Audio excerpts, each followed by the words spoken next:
Avowed was the game that led off the most recent Xbox Developer Direct, and naturally that was the one I was most excited to check out because it's the most Matty game there, right? Open zone, RPG driven, Obsidian's developing it. I'll be there day one regardless of what it looks like because it is Obsidian. I have that trust with them. So when we saw Avowed during the Developer Direct, you may have noted this in my reaction video to the Direct. If you didn't, I'll have that link down below. But what I said was that I felt Obsidian skimmed the surface the most out of really any of the games that were shown off at the Developer Direct. I thought they didn't go enough into the story and the characters and the choices that they're more known for, and really focused on combat, which, while it looks mechanically sound, looked like it had a ways to go to be fully there. And so now we have another deep dive into Avowed, this time through the Xbox podcast, where we have 25 minutes of relatively new information, a couple of new looks at the biome that they were showing off during the Developer Direct. It's definitely a better look at the game. You get a better understanding of it. I think there are still some question marks for me surrounding certain elements of the game. I'll talk about that here. But otherwise, this felt like a better showing compared to what we had at the Developer Direct, at least in my opinion. So with that, ladies and gentlemen, if you're new here and you're into what Obsidian's up to, consider subscribing. And let's begin at the top, labeling what this gameplay is. So last summer, we learned that what we saw during that trailer from Obsidian was pre-alpha. Now what we're seeing here is being marked as alpha gameplay. I would say mark your calendars deep into the year for Avowed, just because I feel it's going to need every minute, day, week it can get. Because if it's alpha at the top of 2024 and it's coming out later this year, I don't think a delay in particular would actually surprise me. I'm not saying that's actually going to happen, but it would not surprise me in the slightest. But just something to note here that what we're looking at is alpha gameplay, and I think that already explains a little bit of what we were seeing with the combat, where it looked fine mechanically, like it was working, but it was lacking impact, and the AI wasn't quite there. And so these types of things can be cleaned up from now until release, so there is a bit of a relief there.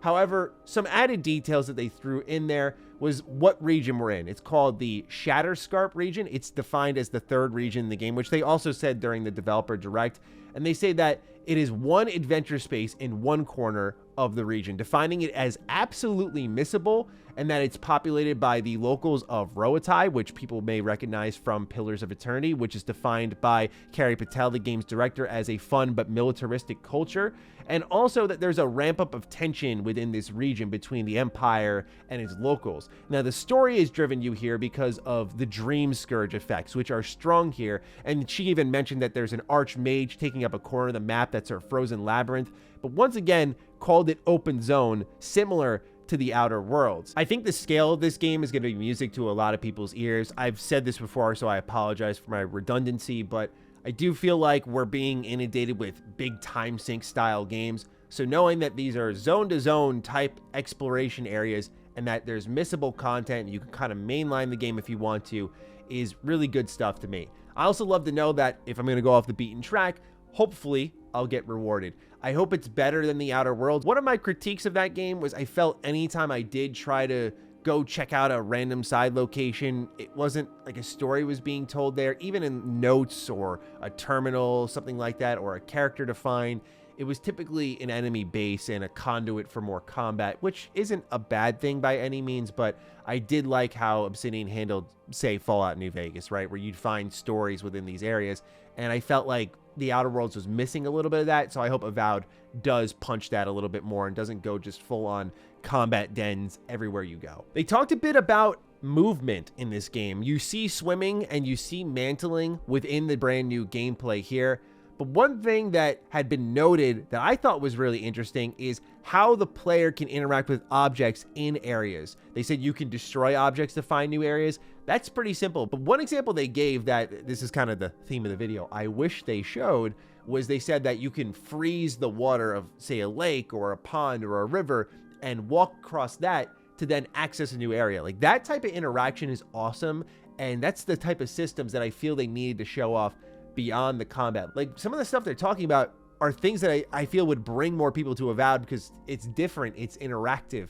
I do wish they showed a little bit more of that. So you can explore new areas through interacting with the elements. Those were just two examples that they did give. You could also see during the gameplay that there were moments that the player was choosing not to engage. They mentioned how there are multiple paths to enemy camps, so there's going to be that freedom and choice on how you explore. One thing that Carrie Patel talked about, and I actually had the privilege of interviewing her, you may recognize her. I talked to her about The Outer Worlds before that game had come out, and wow, she's come such a long way now. She's directing Avowed. It's crazy. But anyway, one thing that she really identified here was how Obsidian is operating still as this AA team, where she really complimented that particular development focus, saying this is something that allows them to make a big game and then sometimes reach for the stars in certain parts of the game. One example she gave was there was someone working on, I believe, a grotto, and they were looking at the schedule and everyone was ahead of schedule. So they went, well, you can do a little bit more with this area. Why not? And so they did that. And she was saying how that style of development has really helped Avowed grow in particular places. But I think it's also good to have the expectations firmly in place, not to protect Avowed, but because I think a lot of us were a bit caught off guard with what we saw with Hellblade 2 and how it's going to be about the same length as the first game. And that shifted my expectations dramatically, especially because they call it independent AAA. And so now we're hearing Obsidian go, this is more of a AA style game. So for the people who think this is going to be like the mega AAA blockbuster from Xbox, I don't think Avowed is going to fit like that in particular, at least based on what Carrie had been saying. But I don't think that, I mean, I'm more interested in like AA and indie stuff nowadays than the typical AAA fodder we get, but that's just me. It's just, again, just to kind of keep the expectations in place. They talked a lot about combat. In particular, they mentioned abilities like Into the Fray, which allows you to pull enemies closer. One example of combat interaction they brought up was that you can create a fire pool on the ground and then pull enemies into it. They showed off power attacks that were breaking the block. This was something that we did see inside the developer direct, but I didn't really know exactly what we were looking at. So when they defined it inside the podcast, I had a better understanding of it, because then you saw they were charging up the wand attacks and using that to break the guard of shielded enemies. You'd see a charge attack for the sword and shield. Like, there were a lot of abilities in use here, and they did touch on character progression, something that they failed to show during the developer direct as well as this, but at least they talked about it a bit, where they talked skill trees. They said that pillars had classes, but that they wanted the players of Avowed to be able to grab from as many trees as possible.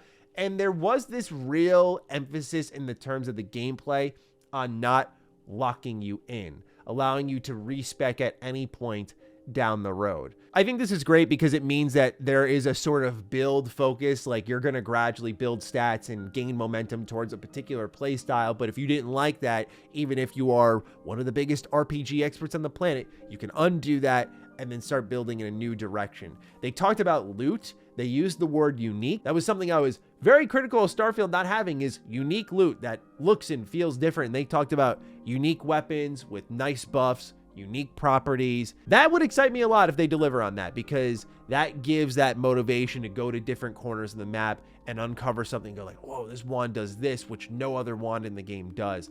That will, for me at least, elevate the experience. So a little bit of hopium there, I'm going to be honest, but they are talking more build-focused stuff, more progression-focused stuff. So yeah, Avowed does have skill trees. I'm curious if it's going to have the nerdy number stuff, is what I like to call it, you know, stat point allocations.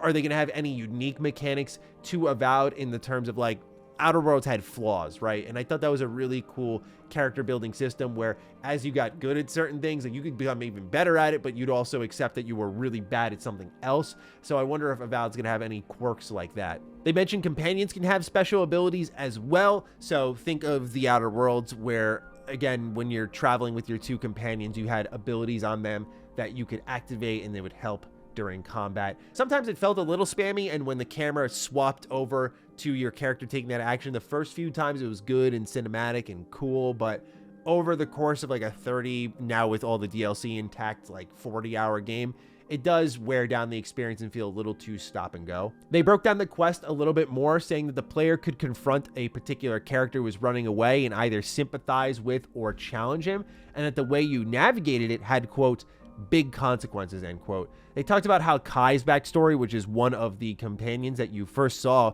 when the game was revealed, is actually highlighted in this region, Shadowscarp, during the quest that was shown, and that this will happen for different characters throughout different regions in the story. Giada is one of the other companions that's shown off here. She can heal, while Kai can taunt enemies, and whenever they seem to activate those abilities, the camera didn't move away from the player like in the Outer Worlds, so that may be a thing of the past. But there are more companions beyond these two. They did not specify a number, they just said, yes, there are more. I am surprised how cagey they're being with some of the more finer details here, given like this is the big reveal, all eyes on Avowed and many other Xbox games, but I imagine they're saving more for the summer. When asked about what Avowed actually means, Carrie Patel broke it down as, you're avowed to the Emperor and the Empire, and in the Living Lands you may discover another thing that you are having a unique connection to, and it's really a game about choosing loyalties and what matters to you most. And last but not least, they did emphasize that this was still just a slice of the game and that there's much more to show off. So I personally, walking away from this, felt like this. Okay, I think the game does look great. This is a much better showing. I have a better understanding of it. Obsidian, I know sometimes you check out my videos.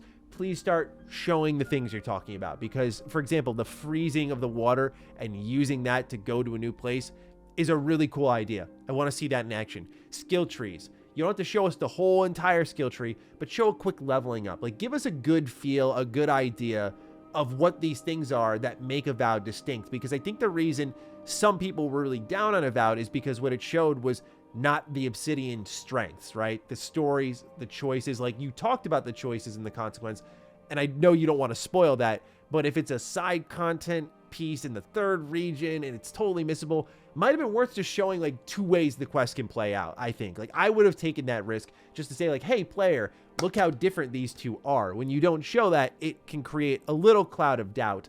I have faith in Obsidian. They've never let me down, so I'm not doubting them in particular. But between that and seeing that it's alpha at the top of 2024, I'm kind of just staying a touch more reserved than I typically would be about Avowed, just because I feel like it may end up getting shifted out of the year potentially. We'll see. But nonetheless, ladies and gentlemen, those are my thoughts on what we saw with this brand new gameplay and information on Avowed. What do you think about it? Fire away. Other than that, be sure to follow me on Twitter, follow me on Instagram. Those links are in the description down below. And a big thank you to all the patrons, all the members who continue to support the heck out of the content here. Stay sexy, stay active. I love you all. Peace.